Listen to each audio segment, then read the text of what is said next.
Gary Parrish here with Purdue head coach Matt Painter. As I was telling you off air, you're really popular with your peers. We just finished our Candid Coaches series over at CBSSports.com, and that's where Matt Norlander and I asked more than 100 college coaches a series of questions, and Purdue was the star of everything this year. Coaches told us they think you're going to have the best team in the country this season. They think you're going to have the best player in the country this season. They told us they believe that you are the best X's and O's coach in college basketball. And they also told us that if they had a son and they could send to play for somebody for 4 years, they would most likely want to send him to you. What does that mean to you? Well, I wish they had players. I wish there because sometimes that works and sometimes it doesn't work. It means a lot. Actually, I think there's a lot of things that go on that get a lot of attention that don't mean anything. Right? But especially the last one, for other people to think that they would send their kid to play for you, like that's really kind of the ultimate compliment, because like that's your kid. Like, you know, who do you love more than your son or your daughter? And for them to think that's pretty cool. The other one, we really collaborate a lot from a staff standpoint. So I told PJ Thompson, our assistant who runs our offense, I said, hey man, did you see today that they thought you're the best X and O coach in the country? And they said, no, they said that about you. I said, no, I'm just a figurehead. That's you, man. And so like, he's done a really good job for us, understanding our personnel, understand play call, just the development. And we break things down like football. So we collaborate a lot. So I think that really leads to, you know, we have a really good, you know, coaching staff across the board. The thing that we hear more often than anything else is that you are more or less, you and your staff, running a program that people really admire. People look at it and they say, you know, that's the way to do it. Did you recognize as you were, I don't want to say building this because it was in a good place before you got there, but you have certainly taken it to a new level. Did you realize you were building the type of program people could admire while you were doing it? Well, first of all, we've been to 16 out of the last 18 NCAA tournaments if you throw out COVID. So we went to 6 straight, and then we didn't go to 2 straight, and now we went to 10 straight. Those 2 years were we really took a step back and just said, like, from an evaluation standpoint and piecing things together and recruiting, like learning to recruit and get into battles that you can win. That's tough because we all want the best. But when you piece a team together, we know it's not the 10 best players. Like you can get, if you get a couple guys that are elite, now how you fill in with that. So I think that was the change more for us, is just doing a better job of evaluating, doing a better job of piecing a team together, and then kind of getting to the role definition. Because when you take Zach Edey, you don't understand that he's going to be the 2-time National Player of the Year when he's averaging 3.5 points in high school. You don't know. You know Carson Edwards is going to score.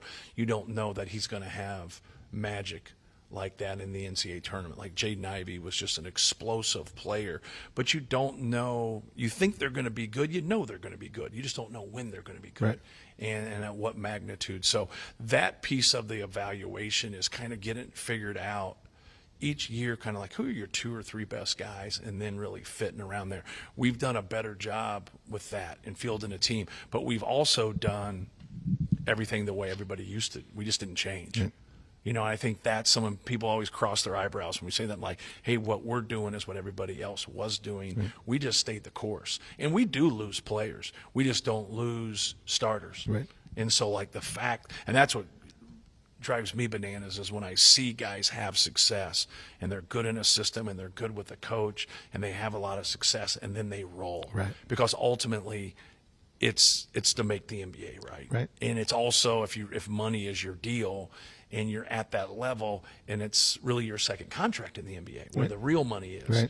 And so like those things are for us, like we haven't had anybody leave our program and go to the NBA that made a poor decision. It was the best decision for them at their time. We've had a lot of people stay that put their name in. So just trying to just do what's best for them and help them. You've had one All-American after another, but really none of them were expected to be All-American level players when you recruited them, evaluated them, enrolled them. Sometimes people will describe that as finding diamonds in the rough. Right. Other times, I think the opposite is true. You found whatever you found, and then you turned it into what it became. Yeah. How do you chop all that up? Yeah, I would say both. Yeah. I would say, it's the development, but it's also they have it. The people just didn't realize that. Caleb Swanigan was the one player that we had that was a McDonald's All-American. And then he skipped his senior year. Then he was an All-American by his second year. We've had a lot of guys become All-Americans in their second year. Carson Edwards, Zach Edey actually was his third year. Braden Smith was his third year. Jaden Ivey was in his second year. Caleb Swanigan was in his second year. So I think that's it. And I think also it's those guys coming to Purdue, and we have really good players, but you just don't come to – Jaden Ivey doesn't come to Purdue and look around and see 3 or 4 Jaden Iveys. Right. He sees one. Right. And then I think that really you see where, like, hey, what happened to this guy? Why did he go there? Well, they got to do the same thing that we're doing. They got to put their team together. And if you're not a high-volume guy – if you are a high-volume guy and then you don't get that – it's hard. Right. It's hard to go talk role definition to that particular guy. Right. Braden Smith, in our Candid Coaches series, we asked the same question we ask every year: who's going to be the best player in the country? He came back with 51% of the vote, which makes him quite literally the biggest vote getter ever when we've asked that question. Yeah. I think it's the right answer.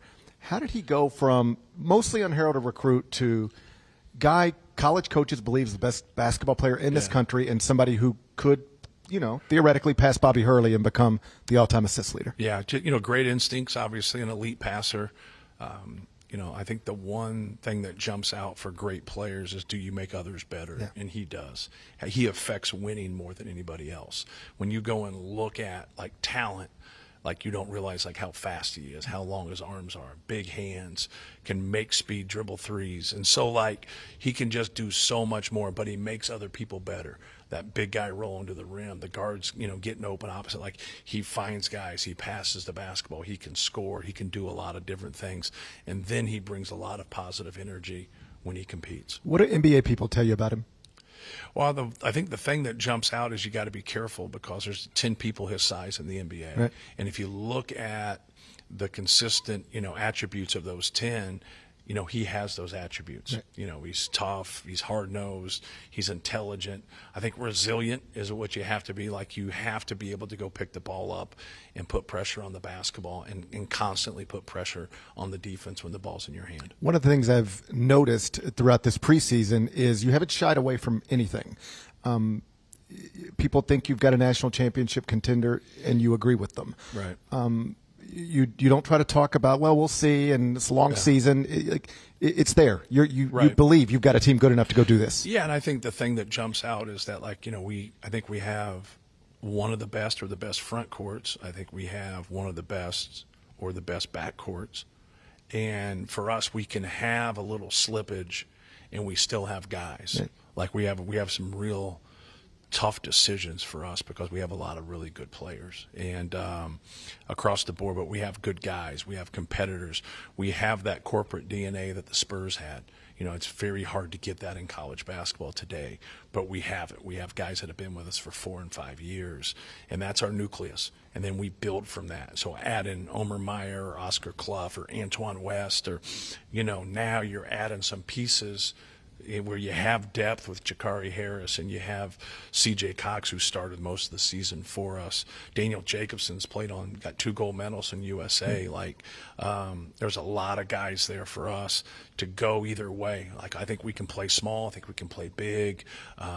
We have to be a better rebounding team, and with the changes personnel, we will be, but we have to be really good in that area and then get better defensively. I think that's the one area if we don't achieve some of those goals that we're talking about, it's going to be that. We have to be able, when the ball doesn't go in, to be able to grind out some victories. I read where you said, looking back on it last season, you didn't feel like you talked about the Final Four enough. You didn't emphasize it enough. And I think we can all look at our own lives in any different manner. And so, if I'd have talked about schoolwork with my kids more often, expand on that thought. Wish you would have just talked more about, we have a goal and it's to get back to another Final Four. Right. I think it starts with, just how do you deal with losing the year before that. going into the year that we went to the final game, the 116 game. Yeah. And I think that's something, Tony Bennett and Virginia went through.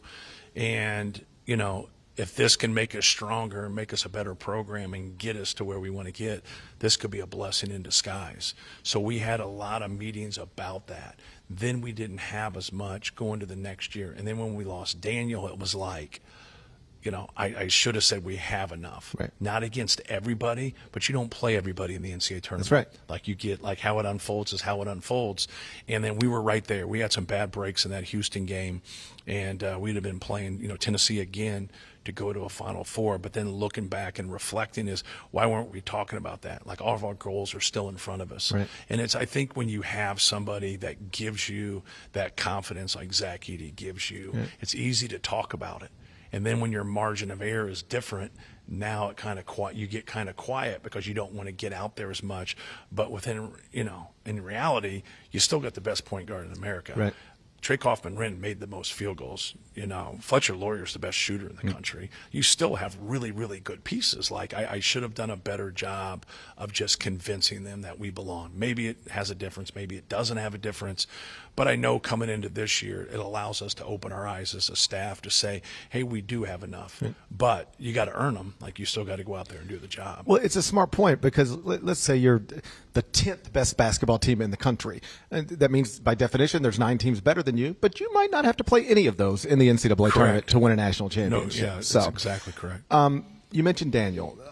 Losing him, I think it's just because he was really just Zach Edey's replacement as opposed to some All-American. I don't know that it registered with casual basketball fans as a big deal, but to lose the 2-time Wooden Award winner and then lose another 7'4" guy middle of the season, that's the explanation for why the rebounding numbers changed last season, right? Yeah, he's not an elite rebounder like Oscar Clough is, but his rim protection would have really helped us. Our defensive field goal percentage at 2 was not very good. We didn't have rim protection. We were really good in transition offensively, but we didn't get enough rebounds, to put that in play more. We needed more opportunities there. So we're hoping with his ability to block shots and be there, and Oscar's ability to rebound. And Oscar's a really good interior defender. So we just think the defensive piece is really, really going to help us. But we always, with TK moving over to the 4, we also can go back and play him at the 5 like we did last year if we have to. I want to talk to you a little bit about depth because obviously you have it. But I read a comment where you said, like, the thing you need to understand about depth is if you start going to a deeper rotation, your best players are playing less than they otherwise would be. Right. This is interesting to me because there are NBA franchises that approach this dramatically differently. Correct. The Knicks want their best players on the court as often as possible, or at least they did under the previous coach. Yeah. And where I live in Memphis, the starters played the lowest amount of minutes in the entire NBA. And in Memphis, they would say we want fresher bodies at all times. Right. In New York, they might say we want our best players on the court as much as possible. How do you balance between those two things? Well, I think that's the correct word. You just have to balance it. Right. Like we didn't have, another quintessential point guard besides Braden Smith. Right. And when you have Braden Smith, it's hard to recruit other point guards, right? Because they're like, hey, he's playing all the time. Yeah. So now having Omer Meyer, I think that will help us. We have another freshman named Antoine West who's played really well in practice so far. So I think that's the key for us is that, you want them to be in the best possible situation to start in March when March Madness hits. But you're gunning for a championship to try to win the Big Ten, which is going to be difficult. And so, like, now I just feel like you got to balance it. Normally things happen. So injuries happen, foul trouble happens that you have to deal with anyways. But for the most part, you want your better players to play, but you also want them to be able to, can they play back-to-backs in an exempt tournament? Because the only time you're going to play back-to-backs is when you probably get into the Big Ten tournament, right? You're always going to have a day off. And so like there's not a lot of things that jump out that really puts you behind. Like the NBA is always going to talk about their back-to-backs, right? That's a big deal, how they travel and how you adjust to things. Well, in college, it's different. You know, it just is. It's more keeping kind of the fresh mind and understanding with each guy, you know, what you want to do. Obviously, you're better guys. You know, we don't have, you know, Braden's preseason player of the year, right. But like Trey Kaufman-Renn could be national player of the year too. Like either one of them could be. He's been very good in practice. And then to have Fletch and his leadership and his shot-making ability, like it's just a really good nucleus. Just a couple more things for you. You mentioned Oscar, obviously 17 and 12, but at the mid-major level. How does that translate to the Big Ten? Yeah, well, he was 7-4 in 20 minutes at Washington State. Okay.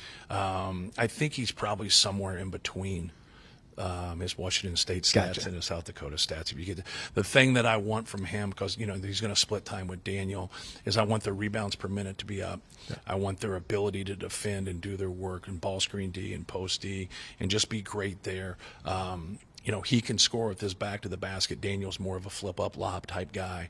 And so just playing to their strengths and then playing off of them. I think that's a hard, like, while he was at Washington State, he had to play off of those guys. You know, he just did. You know, he still averaged 7 points in 20 minutes, and you're the key guy. Well, then he was more of a key guy in this last one. He's probably going to be somewhere in between there. Well, he'll get some opportunities in the low post, but he's not going to have the volume of Braden Smith and Trey Kaufman-Renn. Last thing, obviously you're a contender to win the national title. I think even the favorite in some betting markets. The Big Ten has not won one since 2000. That gets brought up every year. Yeah. I know you want to win one for Purdue. Does it matter to you winning one for the Big Ten? In other words, if you couldn't get it, you get knocked out of the tournament. Yeah. But Indiana's still alive or Illinois is still alive. Could you find yourself rooting for a Big Ten rival? Oh, yeah, sure. Yeah. And I think when you look at the big picture, especially with conferences kind of being like corporations, like we have 18, you know, teams in our league and how things shift and how things move and just the units that you receive financially. You want it for your league and you want it for personal reasons. And obviously you have the childish aspect as a competitor that we all have is like, you know, you don't want to see people that you compete against, whatever. But if you've been around long enough and you're smart about it, you want to see your league grow and be stronger. And hopefully we can do that. Hopefully we can do that for our league. That's what I love about the Big Ten is that, like, you know, the challenges are going to be extreme. So, like, you know, you're going to be ready, but it's how you're playing and, you know, where your whole team is and your mindset going into that tournament. Congrats on everything. I appreciate your time. All right, man. Thank you. Good to see you.